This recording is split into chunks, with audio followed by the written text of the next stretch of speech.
दोस्तों एक बार फिर हम हाजिर हैं जम्मू कश्मीर की 10 बड़ी और अहम खबरों के साथ। आपका मेजबान मैं हूं विशाल आजम।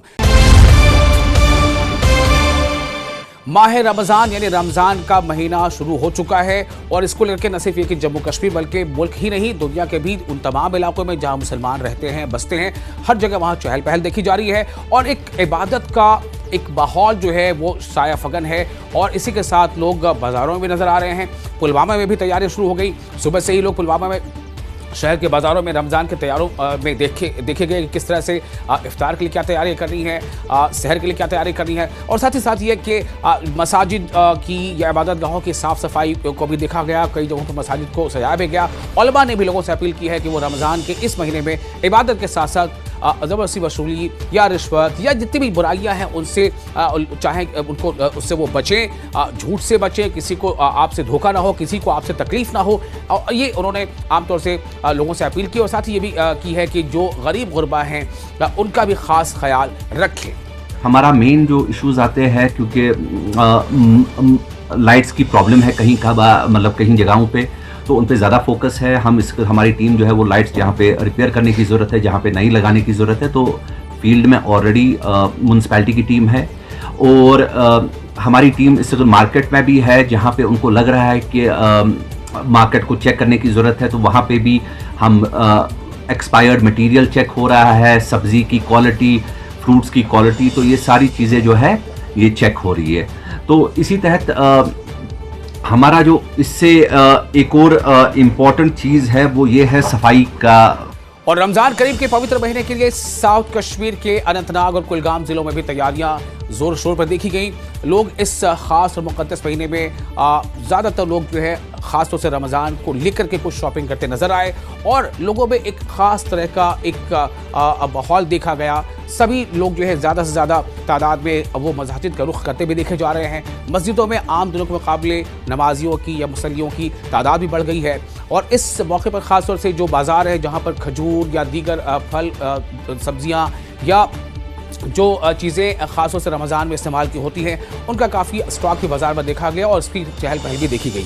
तो अब रमज़ान के महीने की शुरुआत के साथ ही रोज़ेदारों में भी एक ख़ास शगफ़ इबादत का देखा जा रहा है। उलमा लोगों से अपील कर रहे हैं कि आप इबादत के साथ इस बात का बखूबी ख्याल रखें कि आपका पड़ोसी, आपके आसपास के लोग, तमाम लोग जो हैं वो अमन शांति से रहें और आपसे किसी दूसरे को तकलीफ़ ना पहुँचे।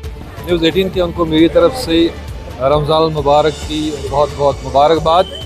और ज़ाहिर सी बात है मुतबरक आयाम शुरू हो रहे हैं और तमाम मुसलमान जो है उनके लिए खुशखबर है, या फिर मुसलमानों के लिए नहीं पूरे आलम इंसानियत के लिए खुशखबरी का महीना है और मैं भी थोड़ी बहुत शॉपिंग के लिए आया हूँ।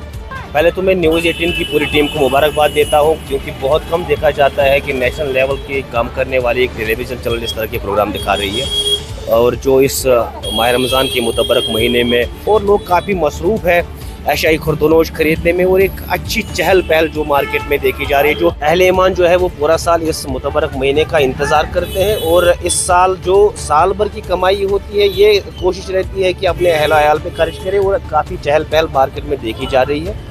अखनूर के जोड़ियां बाजार में बढ़ते अतिक्रमण को देखते हुए नगर परिषद की ओर से खास मुहिम चलाई गई। ये कार्रवाई एमसी की ईओ संदीप कुमार गुप्ता और बर्जी इंस्पेक्टर सोरम दास की अगुवाई में अधिकारियों और कर्मचारियों की टीम ने संयुक्त रूप से अंजाम दी।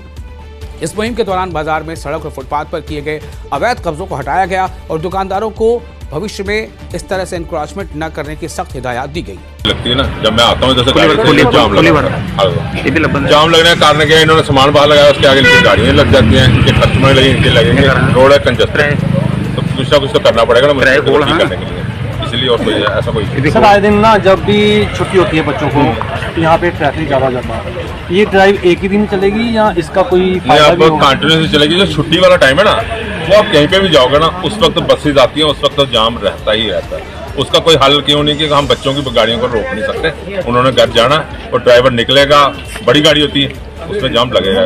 ऑर्गेनिक सब्जियों की बढ़ती डिमांड की वजह से उधमपुर के देबराह गांव के किसान ऑर्गेनिक खेती के तरीकों का फायदा उठा रहे हैं, जिससे उनकी आमदनी काफी बेहतर हुई है। ऑर्गेनिक सब्जियों की खेती की ओर ये बदलाव बेहतरीन न्यूट्रिशन वैल्यू, जेनेटिकली मॉडिफाइड चीजों की कमी और ऑर्गेनिक खेती से जुड़े पॉजिटिव एनवायरमेंटल असर की वजह से हुआ है। देबराह गांव के 33 साल के अनुभव वाले एक पुराने सब्जी किसान संजीव कुमार शर्मा ने उधमपुर में ऑर्गेनिक सब्जियों, खासकर फूलगोभी की बढ़ती डिमांड को पूरा करने के लिए ऑर्गेनिक खेती के तरीके अपनाए हैं। केमिकल फ्री खेती के लिए अपनी लगन के लिए पहचाने जाने वाले संजीव शर्मा ने प्रधानमंत्री विकास सम्मान निधि योजना लागू करने के लिए भारत सरकार का शुक्रिया अदा किया है। पुंछ के बगनाट गांव स्थित शिव नवदुर्गा मंदिर में शिवरात्रि के उपलक्ष्य में यज्ञ और भंडारे का आयोजन किया गया। इस दौरान मंदिर के महंत वृंदावन महाराज की अगुवाई में हजारों की तादाद में सभी समुदाय के लोगों ने भंडारे में प्रसाद ग्रहण किया। इस मौके पर मंदिर में दिन भर महिलाओं की तरफ से सत्संग करते हुए भजन कीर्तन भी गाया गया और इस मौके पर मंदिर समिति के पदाधिकारियों ने बताया कि हर वर्ष महाशिवरात्रि के उपरांत में इस मंदिर में सर्व कल्याण के लिए यज्ञ और भंडारे का आयोजन किया जाता है। माह रमजान की तैयारियां भी देखी जा रही है। माह रमजान अब शाया फगर हो चुका है। इसके मद्देनजर पुंछ में इंतजामिया ने बाजारों में जो है वहाँ एक इंस्पेक्शन किया, हालात का जायजा लिया। बुध को जिला विकास आयुक्त यानी कि डीसी के हिदायत पर खाने पीने की जो चीज़ें हैं, शोबे जो फूड सेफ्टी है उसने वहाँ पर जो है जाकर जायजा लिया। नगर पालिका और पुलिस की संयुक्त टीम ने कार्रवाई की। इस मुहिम की अगुवाई जो एसोसिएट डायरेक्टर खाद्य सुरक्षा महमूद चौधरी ने की। इस जायजे के दौरान बाजारों में दुकानों पर रखी खाद्य सामग्री की गुणवत्ता, मूल्य और एक्सपायरी तिथि की जांच भी की गई। इसके साथ ही सब्जी, मांस और मछली की दुकानों पर साफ सफाई का खास तौर से इसका जायजा लिया गया। आनसपुरा के बाल सुधार केंद्र से फरार होने वाले 2 पाकिस्तानी युवक पुलिस की गिरफ्त में हैं और फरार होने वाला तीसरा नौजवान करणजीत सिंह अभी भी फरार है। फरार होने वाले 2 पाकिस्तानी नौजवानों को अंबाला स्पेशल टास्क फोर्स ने अंबाला रेलवे स्टेशन से पकड़ा था और जम्मू कश्मीर पुलिस के हवाले कर दिया था। पुलिस ने दोनों कैदियों का बुधवार को मेडिकल जांच करवाया।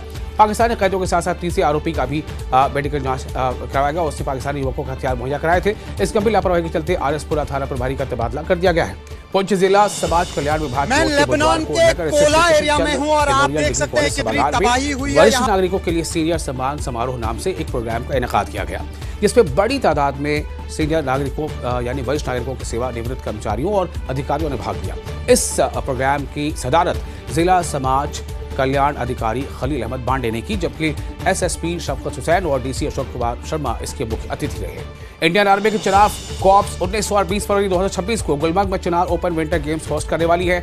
ये इवेंट गुलमर्ग की बर्फ से ढकी घाटियों में होगा, जिसका मकसद कश्मीर में विंटर स्पोर्ट्स को बढ़ावा देना है और नए टैलेंट को बढ़ावा देना है। ये इवेंट एथलीटों और स्पोर्ट्स के शौकीनों को हिमालय के खूबसूरत नज़ारों के बीच अपनी स्किल दिखाने के लिए एक शानदार प्लेटफॉर्म देता है। डिस्ट्रिक्ट लीगल सर्विसेज अथॉरिटी ने एआरटीओ गांदरबल और ट्रैफिक पुलिस के साथ मिलकर Jammu Kashmir road safety policy 2025 पर एक लीगल अवेयरनेस प्रोग्राम ऑर्गेनाइज किया। कार्यक्रम के दौरान ट्रैफिक एडिशनल जज ने सड़क हादसों को रोकने और पब्लिक सेफ्टी पक्का करने के लिए ट्रैफिक नियमों का सख्ती से पालन करने की अहमियत पर जोर दिया। उन्होंने स्पीड लिमिट का पालन करने, हेलमेट पहनने और सीट बेल्ट का इस्तेमाल करने के लिए भी लोगों को, खासतौर से जो ड्राइविंग सीट बैठते हैं, उन्हें इसके लिए अपील की है। कटरा के लोगों ने उपराज्यपाल मनोज सिन्हा के उस बयान का इस्तकबाल किया है जिसपे उन्होंने रोपवे परियोजना को लेकर सभी हितधारकों यानी कि स्टेक होल्डर से बातचीत कर सौहार्दपूर्ण यानी अमिकेबली इसका हल निकालने की बात कही है। मकामी व्यापारियों और निवासियों का कहना है कि अगर सरकार संवाद के माध्यम से रास्ता निकालती है तो ये काबिल तारीफ है। कटरा पहुंचे उपराज्यपाल ने शंकराचार्य मंदिर का शिलान्यास भी किया था।